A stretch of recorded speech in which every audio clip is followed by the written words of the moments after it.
Welcome to today's episode of Financial Fluency. Today I'm here with Kate Boyd, launch and marketing strategist. Hey Kate, how's it going? It's good, thanks. Thank you so much for joining me on the show. I'm glad to be here. Thanks for having me.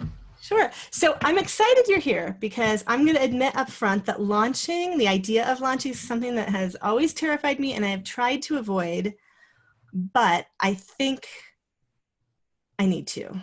I'm working on one right now and I'm totally trying to do some videos and different things. So I'm excited to have you here. Can you start us out with what you did before what you're doing right now? Just give us a little backstory. Yes.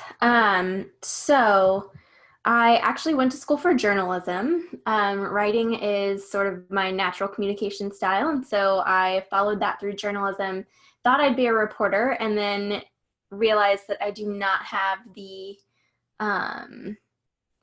cutthroat gene in me to be able to make it in a very competitive world that was only decreasing. Like right as I graduated college, it was everything's moving online, everything's looking different. The freelancer was the new way. And I just didn't know if I had that in me. So I ended up in marketing actually, because I could still use a lot of the same skills, and I actually liked it kind of better to be able to go deep with a particular business or corporation or organization to help them communicate their message and tell their story. And so right before and even during the time that I started my online businesses, I worked for a nonprofit here in the Texas area, but they work globally. And started as their copywriter and social media coordinator, and then worked my way up to marketing director within the 5 years that I was there, and really, really enjoyed that. But as I was doing that, I was also developing some online businesses, and that looked in various ways, but has now ended up in its current form, which is as essentially a boutique marketing agency. I work with online entrepreneurs and other businesses, other small business owners, to take over their marketing or to help them do their marketing in a personalized and heart-centered way that feels authentic and all that good stuff. So last year, about a year ago, I was able to leave my job and do this full time. Oh, that's fantastic. That's so many entrepreneurs' dream. Leave the job, do the side business full time. Yeah, I mean, I was kind of the opposite. I actually didn't want to leave my job. Oh, why is that? But I really, really loved my job. I loved the people that I worked with. And one of the big perks of my job is that I got to travel for free to really exotic, weird places and capture stories of what was happening with the organization. And that was really hard to give up. But I realized that, and I felt like promptings from God even, that it was just time to build a little bit more margin in my life and to expand my faith by trusting that he would take care of me in my business, and that would be a way to have the freedom and flexibility that I felt like he was asking me to have. So that made me leave. And that was really, really hard, but I'm also really glad I did it. So how have things been? You said the last year and a half, right? You've been out on your own. How's it been? I mean, just like anybody's entrepreneurial journey, it's had its ups and downs, right? I think I certainly wasn't at a financial place where I would have wanted to leave immediately. Where I was, I actually gave my job a 3-month notice to give me a little bit of time. But even then, by the time that came up, I wasn't totally ready. But I found that every month, slowly, I made all that I needed to make to pay for my business and pay myself for our household, whatever we needed, which fortunately we didn't need a lot because my husband got a raise and he's got a great job. But I still needed to bring home some income for ourselves. And so fortunately I think I had 1 month where I didn't hit those numbers, but I had the month before, or had doubled the month before. So it was just fine. So it's been very up and down, and I've had a lot of transition. I transitioned out of a couple of businesses and shifted and pivoted. And so it's been it wouldn't have been the journey that I would have selected for myself, but I'm actually really grateful for all the different experiences that I've had. And I'm finally feeling like I'm leveling out. And even growing at a rate that I would have wanted to a year ago, but I'm grateful that it's happening now. Well, that's great. And that probably gives you a lot of understanding for the clients that you work with, I would Yeah. imagine, right? So have you done launches for yourself? Oh yeah. I think Yeah. that's how I discovered that I really liked launching. And Mhm. even when I trace it back to things like stuff that we did at work where we had certain campaigns or certain fundraising things, helping people come up with the messaging and the strategy for that, and then even being sometimes a part of the actual creation of the content for those things. I just had so much joy in like putting those things together and then seeing the results of that and seeing how people responded or were helping themselves or were helping other people through, by investing one way or another, whether that's donating or actually paying for products and services. And so launching actually became my default. A lot of people don't do the other way, right? Like they're always trying to automate or they're trying to like just have continual stuff. Launching was more fun for me. Like I'm like the one person in the world who loves launching. And I feel like everybody right now is like, no more launching, do this, do that instead of launching. And I'm like, but I like launching. It's my favorite. And so launching is kind of my default, I think, by nature. And so I just kind of, I'm in my various businesses along the way have always, even if something was like an evergreen product, I would launch it a couple of times a year just to have, Mm. to boost sales or to get more excitement around it and things like that. So even for when I was doing one-on-one services, coaching services, I would launch those at times too, because that just felt more natural to me. So yeah, I mean, launching has been, um, is I don't know. I'm the one that finds it fun, and have seen good conversion rates with it, and so I think I just keep doing it because it's fun because it works. The way you talk about it, it kind of sounds like a party.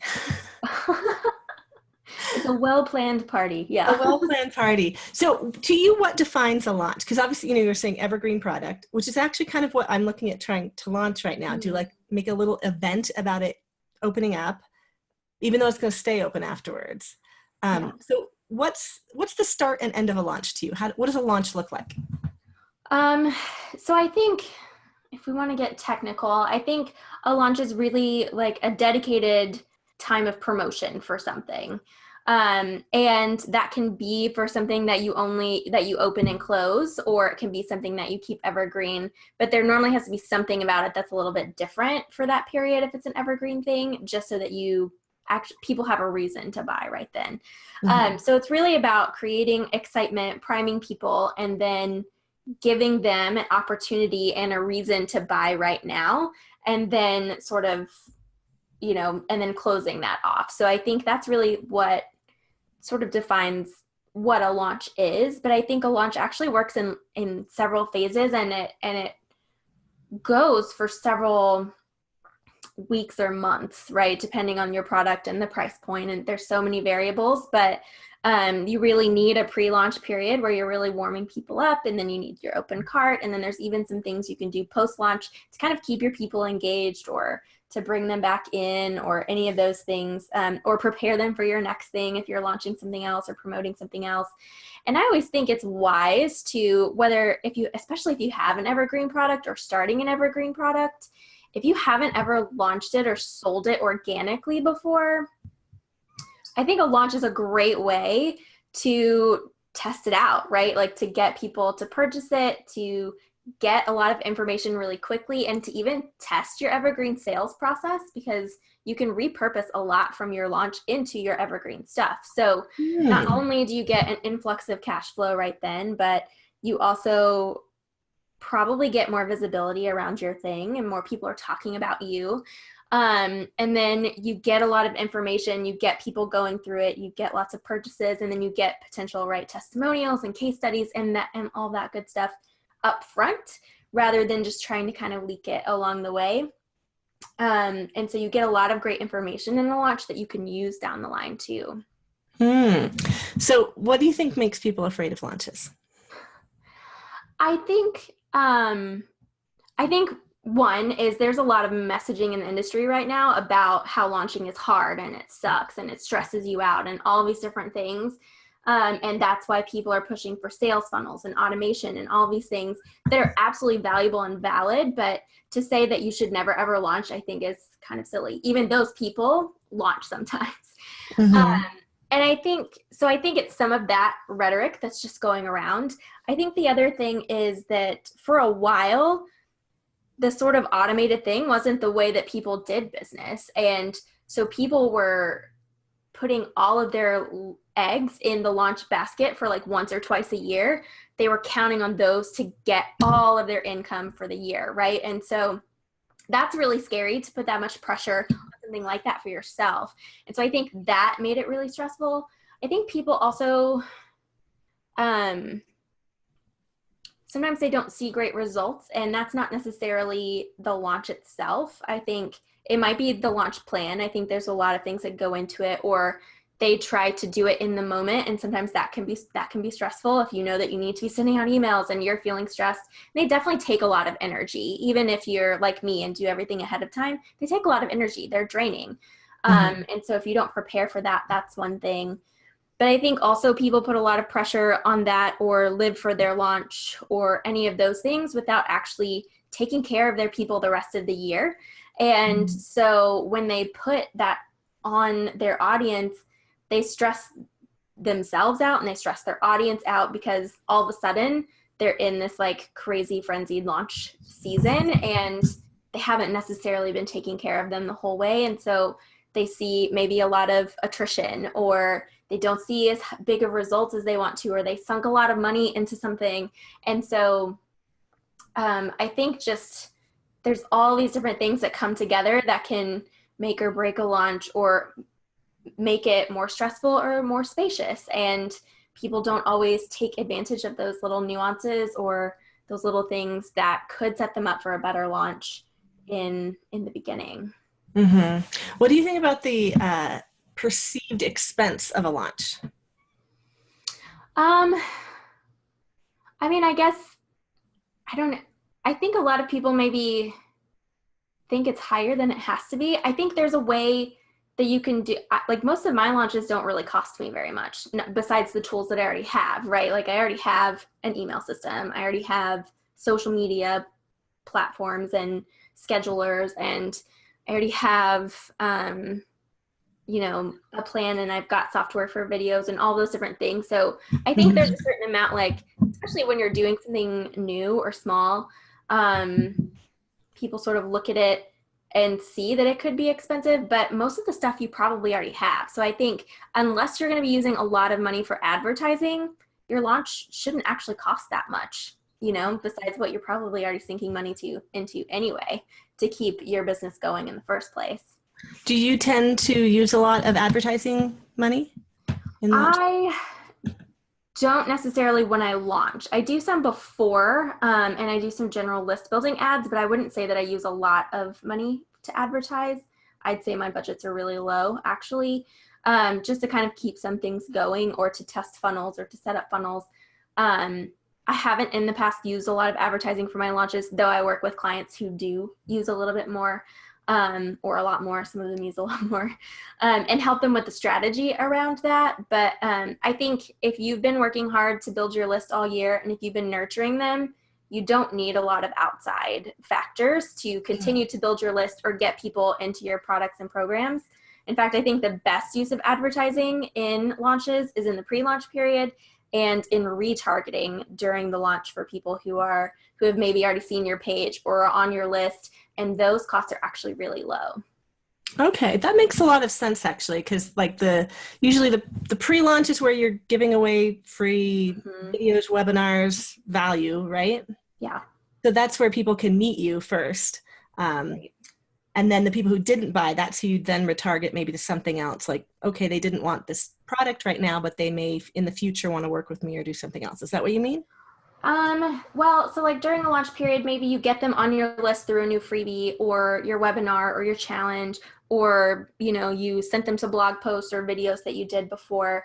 And retargeting during the launch can really look like, if they're on your email list, you can retarget them to make sure that they saw your offer. And in that case, like, you can send them to the sales page, or if they landed on your sales page, you can actually use your pixel to retarget people who landed there, to remind them that maybe, to ask questions, or to remind them that, it's only open for a few more days. And so I think retargeting is a little bit more effective during the actual open cart period, because you can actually talk to people who have already been interacting with you in some way. And that just sort of creates these little reminders for them to jump in at whatever point. And so I think in that way, it's more useful during your actual launch. And then pre-launch is really just to kind of warm people up, to build your list and all of that good stuff. And then of course you can always retarget down the line, use that same strategy to retarget people post-launch for new goodies and the next things that you have. So yeah, I mean, the Facebook Pixel allows for a lot of amazing things to take advantage of the warm leads that you have. So it's a great way to nurture people as well. I have never actually retargeted yet. I've never used that function. I'm still just learning about Facebook ads myself right now, trying to figure out how well they can work for me.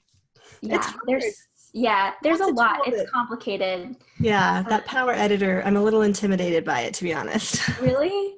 Well, I've started using it a bit more. I had a friend who kind of walked me through the tech side of it, because there were some things I was just like, I can't even find some things in here. Or, you'd set something up and it didn't work for some reason, and trying to troubleshoot. But obviously Facebook's ad is just a small part of all the things you're talking about.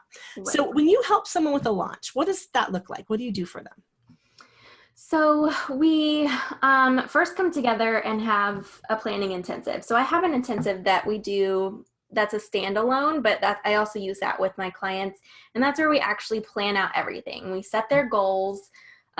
We get a good sense of what is happening. Then we talk about the product itself and how it should be positioned. Sometimes they've launched it before, and so they kind of know that stuff. But if they don't, I work with a lot of people on their first launches, because they just want somebody to walk them through it the first time, and then they feel good about it after that. And so this really helps to actually help them position the product well. So that just means that, whether it's named or how that they're actually going to sell it to people, the message that they put around it actually meets the pain points of their people, or it incorporates their unique selling point and all those things, so that it's uniquely them and people are more likely to buy it. So we talk about some of those things. And then we plan out their pre-content. So the things that they should do anywhere from like 4 to 8 weeks, depending on how long we have, what the price point of the product is, all that good stuff. We plan out what they should be sending and doing. And then we plan out their launch trigger. So if they're using a webinar or a challenge or a video series, we talk through all of that for them. And then we plan the actual open cart period. So when is it opening? When is it closing? What bonuses and when do we want to do those? What emails will we send? What social media will we incorporate? What objections will we overcome on video? All those different things within that. So that's sort of like the base thing. We start there, and then I sort of help monitor them. I give them, we break down everything into weekly to-do lists and deadlines, so that they've got their list, I've got my list, and we're moving on as we go. And then I support them in a lot of the copy. So their sales copy, so their sales pages and emails and opt-in pages and things like that are around the launch, I write those for them so they can have their team set them up. Advertising strategy, if they want to talk about the strategy behind that, or have some ads incorporated, we talk about that. And sometimes I manage those. A lot of times they have their own ads person already, so we sort of just coordinate on what the content is, what the goals are, and then they take it from there. And then we kind of just monitor everything along the way. I make sure that everybody's on track, that they have everything they need from me. They can run things by me, ask a lot of questions. And then the week or however long their launch is, sometimes you get in the middle of a launch and you realize that you need to tweak some of the emails that you already wrote, or that there's this one thing that keeps coming up that you didn't really expect people to object about or ask about, and so you need to address those things. And so I'm sort of on call to help us address any of those messaging things along the way, to make sure that we are making the best use of the time that we have while the cart is open. And so yeah, that's really what the support looks like from a full standpoint, if you just do the intensive, we just do the planning part, and they can take everything and do all the writing and all that good stuff themselves. But well, considering that just making a sales page sometimes can cost a lot of money, yeah. what kind of price point does the full service come to? The full service comes to about $5,000, and that includes so much sales copy and the planning. I mean, the intensive itself is almost $1,000, so you're getting a good chunk just from getting a comprehensive launch plan, all the way through all the sales copy that you need. So it's a pretty comprehensive package, and I'm excited that I get to do that with people. Yeah, that sounds like a lot of support during what could be a very stressful time for someone. And I'm sure that there are plenty of launches, you hear about launches that make, massive amounts of money. So lots of launches can handle that budget, I'm sure. For people who are a little earlier, I apologize, my dog just opened the door. I didn't think she could do that. Who aren't quite ready for that level of upfront because maybe it's their first launch and they are afraid. What about the intensive? You said that's about $1,000, is that right? Yeah, it's $899 right now. And then occasionally I'll run bonuses where I'll do your sales page for that too. And both of those have payment plan options, so we can even do that. And I think the other thing is also just to remember, like, if you're looking at your actual product, you're like, well, it's a $2,000 product or it's a $200 product. You can calculate how much that's going to cost, right? Like, or if it's worth that as well. And I think the other thing to remember is that just like you can repurpose a lot of your launch stuff for sales funnels and things like that down the line, you can also repurpose launch stuff, change a few intros or subject lines and things like that, and even reuse stuff next time. So you aren't necessarily just making an investment in this one launch. You might be making an investment for all of your launches for that product in the future. So I think it's really good to make sure that you have a lot of perspective in that way too. Yeah, that's true.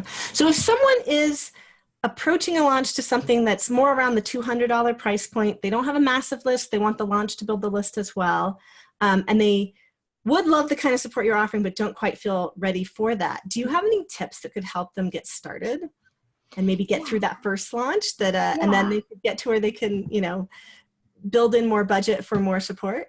Yeah. So I think what's really important is that you do have a solid pre-launch plan, and that includes things like pre-launch visibility, like where can you go to talk about this particular subject? Are there podcasts? Are there blogs that take guest posts? Are there friends that you have that you could collaborate with? Are there webinars that you could put on, or challenges? All those different things that you can sort of aim your own social media at, but also get the attention of other people, expand your own reach. And this is why Facebook ads are really good in this particular part, right? Like, you're going to pay more to get someone to pay you with a Facebook ad than you are just to send them to some free content or to an opt-in. And so, even if you have a small budget, you can utilize some of those things early on to build your list as you also get visible for whatever your subject matter is. And then I think you really just need to start priming your audience. You don't need a big list. My first launch I did with a list of 100 people. I built my list to 150 people and I sold 12. So it doesn't have to be like, what's more important is that you have an engaged list than you have a big list. You don't need a ton, and making sure that you are preparing them along the way. So making sure that your content is setting them up to think through the things that you need them to think through before they buy your product, or just kind of paving the path for them with content and communication that will make it a lot easier to flip that switch whenever you get there. I think the other thing to remember is that every launch needs to have some kind of, and maybe not every, if you have like a list of 1 million people, right, or 100,000 people, you can probably leave this part out. But I think having some personal touches in there, like some personal outreach, whether that's inviting people personally ahead of time, giving an opportunity for them to ask you questions, whether that's on the sales page or on a call, and any of that, not only is that great feedback for you as a person, it's also great for them to, whether that's to be self-selected, or not self-selected, but selected personally by you for the thing, or to actually get their questions answered when maybe they're not even sure what the questions are. They at least get to talk to you about it or walk through different things. So having some kind of personal aspect, especially when your list is small, can be huge and can increase conversions like crazy. So don't be afraid to personalize that part, but also personalize the communication. So if they click through and they don't buy, send them an email and say, hey, do you have questions? You can actually, that's where you can retarget people for a very little money and get them through there. So there's, and then I think really the last couple of things would be to make sure that you show up fiercely for your whole open cart period. That even if you plan things ahead of time, which is totally fine, I do that and I write all my clients' copy before the cart even opens, so it's all there for them. But it doesn't excuse them from showing up, right? Like they still have to be there to answer emails and show up on Facebook Live and social media and all those things to connect. And that's kind of the point, is that it removes some of the stress from that to do it ahead of time. So I would say, like, prepare as much as you can ahead of time, feel good about it. It's okay to change it and to blow it all up in the middle if you need to. But when you give your space to show up by having some of that foundation already in place, it really, really helps. So yeah, I think just kind of making sure that you have a holistic plan that walks them from beginning, from pre-time to prime them through these like personalized and even planned parts of your launch can really help to take some stress off of you, but also have a plan that converts people at a higher rate. That sounds really good. And you have a checklist that people can get, don't you? I do have a checklist. Okay. Yeah, so it's kind of like a bird's eye view, right, of what you need, of some of these like major things that you need for your launch. So yeah, that's available on my website at kateboyd.me/checklist. Okay, great. We'll definitely put a link to that in the show notes so people can go check it out. And that all sounds really, really good. It sounds so nice to have somebody kind of hold your hand, especially if you're scared through some.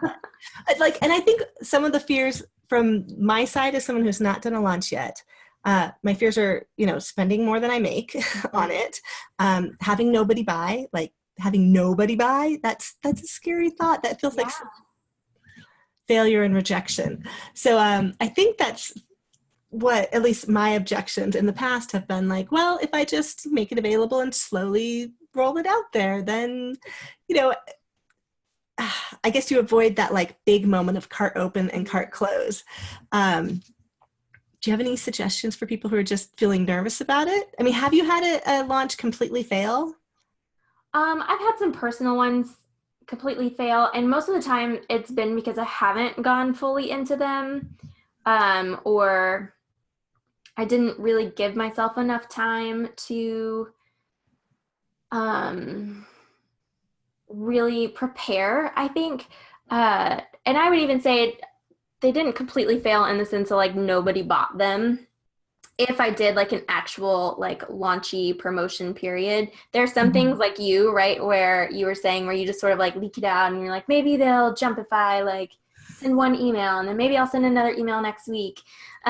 Those have never worked for me. Honestly, they work for some people. For some people, they fill up stuff really easily that way. That's just not been, I think my people are maybe shyer than that. They sort of need like a container, right, for them to feel safe to jump in. And so I think that's just been, yeah. So I would say anything that's failed, it hasn't failed on the scale of like nobody bought, but like there have been, say I tried launching a mastermind, I didn't really go fully into like doing that, and I had a couple of people interested, but it didn't even fill to like the 4, which I feel like is sort of a minimum for a mastermind. So that was kind of a bummer, but it also like, I learned a lot from even that, going, okay, well, and then that's the other thing, is every launch is a learning experience, right? And every launch is scary. You are putting yourself out there in a way that can be really vulnerable and scary and all of that. But I think for me, launching gives me the best opportunity to get sales and get information. If nothing else, I get information. I know that I didn't hit the mark with that message that I had. That happened with the program. It filled up enough, but I was like, there's something that was a little bit missing. And from talking to my people, once they bought or didn't buy, I realized that I had positioned it the wrong way. And so the next time around, I doubled or tripled the amount of people that joined because I positioned it the right way. So even a failed launch gives you a lot of information and tells you a lot about your people and where they are and who they are.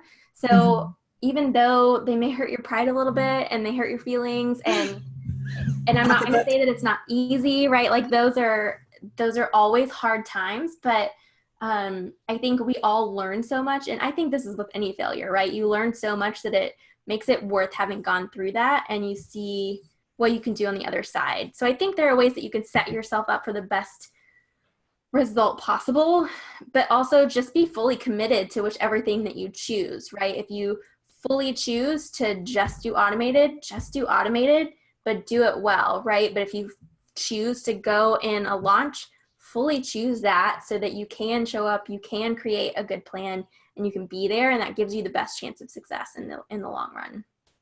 Okay, I think that's great advice. Thank you so much, Kate. I really appreciate you being here. Yes. Is there any last thing you want to share before we wrap up? I don't think so. Are you working towards a launch right now? Not necessarily a launch. I'm actually working on a little bit of automation and things like that. I mean, I guess I'm sort of launching I'm rebranding, so I'm launching that.